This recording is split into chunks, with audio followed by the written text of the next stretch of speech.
Salam sejahtera Bapak Ibu, kita masuk pada sapaan firman hari ini dengan tetap belajar dari kisah Yakub yang bergumul di sungai Yabok. Yakub bergumul dengan Allah di sungai Yabok.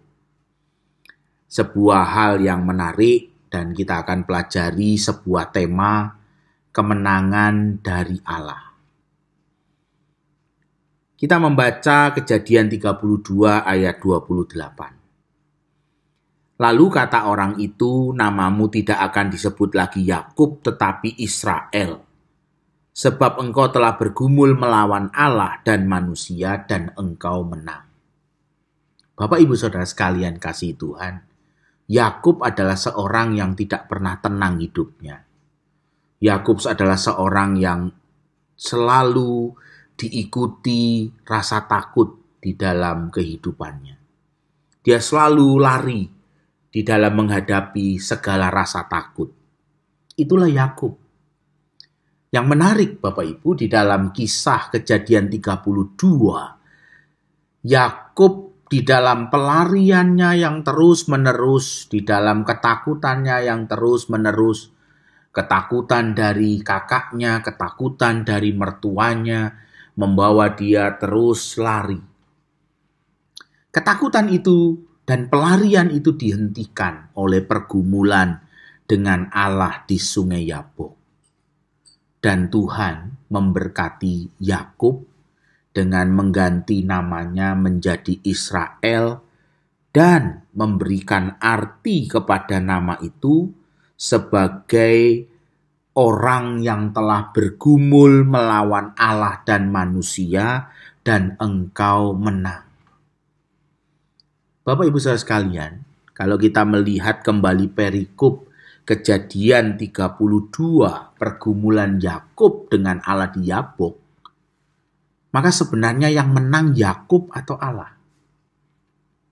Yakub di dalam pergumulan itu menjadi seorang yang kemudian pincang seumur hidupnya karena Tuhan memukul sendi pangkal pahanya dan Yakub pincang seumur hidupnya.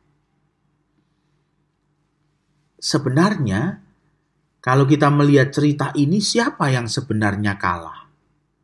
Apakah benar Yakub menang? Kalau kita melihat dua orang berantem, lalu yang satu mengalami cedera seumur hidup, pincang seumur hidup. Yang menang, yang pincang atau yang tidak? Tentu saja yang menang yang tidak pincang. Tetapi yang dikatakan oleh Tuhan kepada Yakub, namamu tidak lagi disebut sebagai Yakub tetapi Israel sebab engkau telah bergumul melawan Allah dan manusia dan engkau menang. Kita diajak untuk melihat Yakub di dalam pergumulan ini mau diingatkan oleh Tuhan bahwa dia adalah seorang yang memiliki kemenangan karena Allah sendiri. Kemenangan Yakub adalah kemenangan yang mesti dilihat di dalam Allah. Kemenangan-kemenangan Yakub di hari depan tidak boleh lagi menjadi kemenangan-kemenangan karena kecurangan. Tetapi Yakub diajak untuk mengalami kemenangan-kemenangan di dalam perjalanannya ke depan sebagai orang yang mengalami kemenangan itu di dalam Tuhan. Tidak mengalami kemenangan dengan cara dunia, tetapi mengalami kemenangan di dalam Allah, melalui Allah, dan bersama Allah. Tuhan Yesus memberkati Bapak Ibu untuk terus bergumul, menghadapi segala pergumulan dalam hidup ini. Bukan menang dengan cara dunia, tetapi menang dengan cara Allah. Menang di dalam Allah yang menghadirkan damai sejahtera. Amin.